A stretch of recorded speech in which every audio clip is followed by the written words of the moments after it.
llévenlo para la vida, gentileza de que vuelvan las ideas.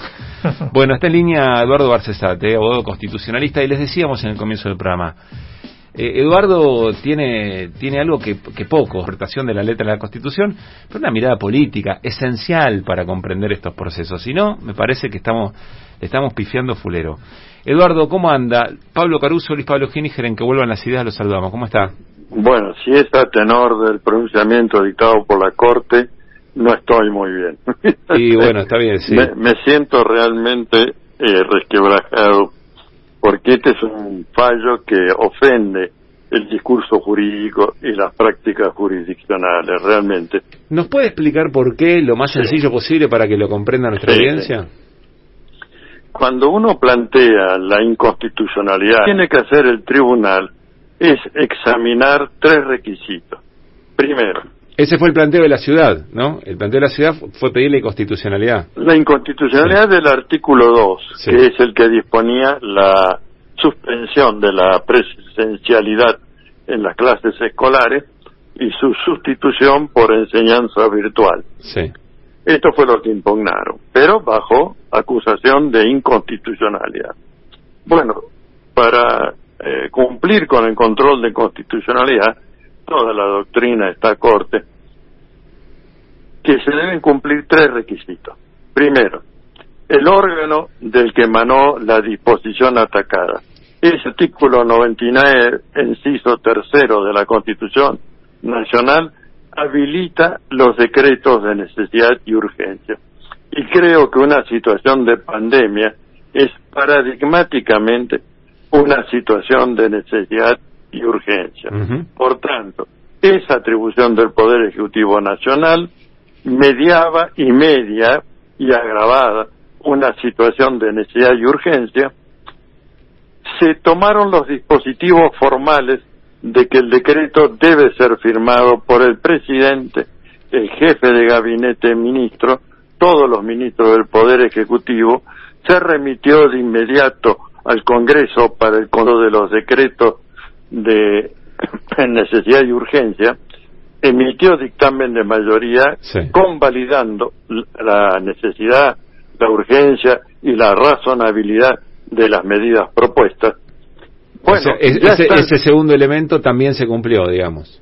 Todo se cumplió, se cumplieron todos, los tres, y esto era lo único que podía haber resuelto la Corte, porque si no, tendría que haber dicho, no, mire, fíjese que le falta alguna firma, o que se olvidaron de invocar el artículo 99, inciso tercero de la Constitución, que no están suficientemente fundada la suspensión de las clases presenciales escolares. Eso es lo que dicen los magistrados. Los fallos, claro. Sí, pero no dicen dónde está la falla, porque realmente hay una catarata de pronunciamientos de entidades científicas, revistas de medicina, todas ellas concitadas por el tema de la pandemia, donde estas son las medidas que se están adoptando, como todos sabemos, a nivel universal y continental. O sea, la Corte se atribuye facultades sanitarias, digamos.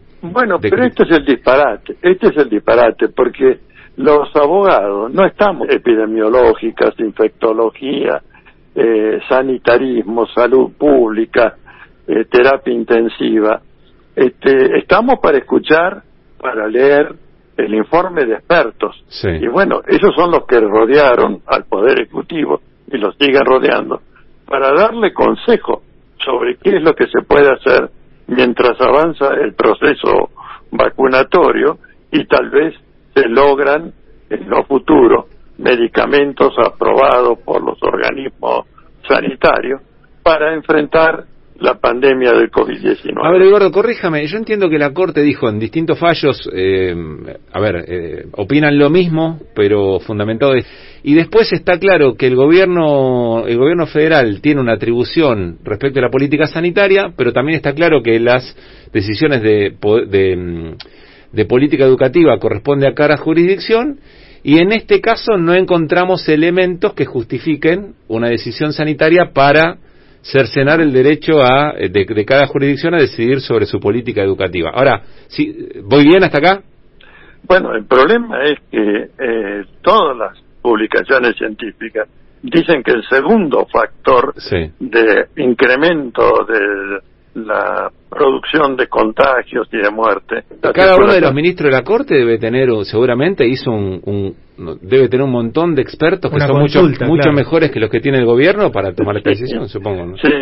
Y tiene el mago Merlín, Mandrake, David Copperfield, alguno de esos debe tener para decir lo que dijo. Eduardo, no digo que es un disparate, es más que político, es decir, tiene un efecto político, pero la fundamentación es un disparate. Disparate porque los abogados tenemos que tener conciencia de cuáles son los límites del discurso normativo. Nosotros no podemos derogar la ley de gravedad o hacer cambiar los fenómenos de la naturaleza. Supónganse que, por analogía, que se anunciara la llegada de un tsunami en toda la costa, poner qué va a hacer o va a tomarse una iniciativa nacional que podrá ser reforzada por los gobiernos provinciales, pero no desconocida. Creo que se ha cometido una insensatez tremenda a conciencia, como decía Hobbes en el Leviatán, el crimen mayor se comete a conciencia de su impunidad. Como no hay un tribunal por encima de ellos en esto, porque no pueden ir a la Corte Interamericana o a la Corte de la Haya a protestar por esto, lo único mecanismo que le quedan aquí es la conducta de los jueces o la inconducta de los jueces por el riesgo que hace a la salud pública, o disponer la intervención federal, que es el mecanismo que el artículo 129 le apareja tanto a las provincias como a la ciudad autónoma de Buenos Aires, cuando, como dice el artículo 6 de la Constitución, se desobedecen las disposiciones de la autoridad federal. Bien. Como primera hipótesis de la intervención. El abogado constitucionalista Eduardo Barcesat. Primer punto, esto que usted dice, Eduardo, no puede haber otra interpretación, no hay otra mitad o un cuarto o un tercio de la biblioteca de interpretación de la Constitución que diga, bueno, eso es lo que piensa Barcesat, pero acá, en estos elementos, ¿se puede justificar un poco lo que hizo la Corte?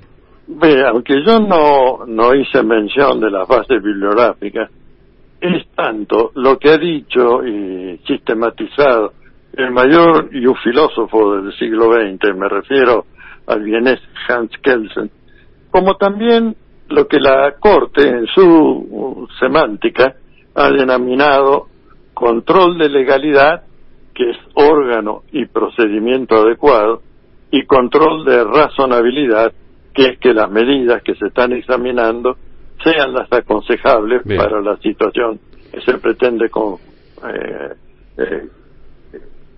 Es el programa, más allá de la palabra técnico-política que esperamos en nuestra charla, observando una situación de preocupación democrática, le diría, ¿no? Y leíamos el mensaje de Cristina Fernández de Kirchner. Pero hay un mensaje que nos hace una observación que me gustaría compartir con usted y a ver qué le parece.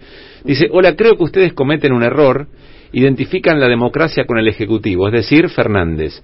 Pero la democracia son 3 poderes y cada cual piensa a su manera. El judicial puede pensar distinto al Ejecutivo y eso también es democracia. Para ustedes la democracia es que se cumpla la voluntad del Ejecutivo. ¿Les parece? Le traslado la inquietud, Eduardo. Bueno, yo creo que el tema está, su respuesta constitucional está en el artículo 19 de la Constitución. Es decir, lo que no es justiciable en público, esos actos privados de las personas. Pero este es un acto de autoridad, poder judicial. Afecta y daña a terceros y irá por la tierra con el orden público constitucional y la moral jurídica, ¿no? Que es saberse mantener en el límite de las competencias que la Constitución marca para cada poder. Claro, yo entiendo, este es el gobierno de los jueces.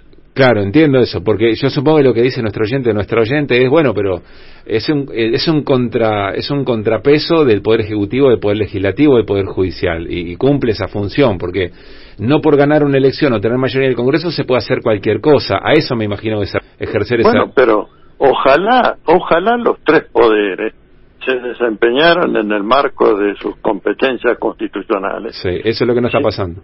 ¿Qué es lo que no está pasando? Particularmente y dolorosamente en la Corte Suprema, que es la cabeza del Poder Judicial de la Nación, ¿no? Bien. La última, ahora sí, Eduardo. Frente a esta situación tan compleja, ¿no? Y acá cito el tema del lawfare y demás, ¿qué es lo que la política, que se ve limitada por el Poder Judicial de esta manera, no está haciendo y usted cree que debería hacer para poder sacar al Poder Judicial operando de esta manera? No legítimamente, sino casi como una organización mafiosa en función de ciertos sectores de poder establecido, no siga haciendo lo mismo. ¿Qué es lo que le falta a la política? ¿Es la reforma judicial? A veces siento que hablamos de reforma judicial y ya es un abstracto, digamos.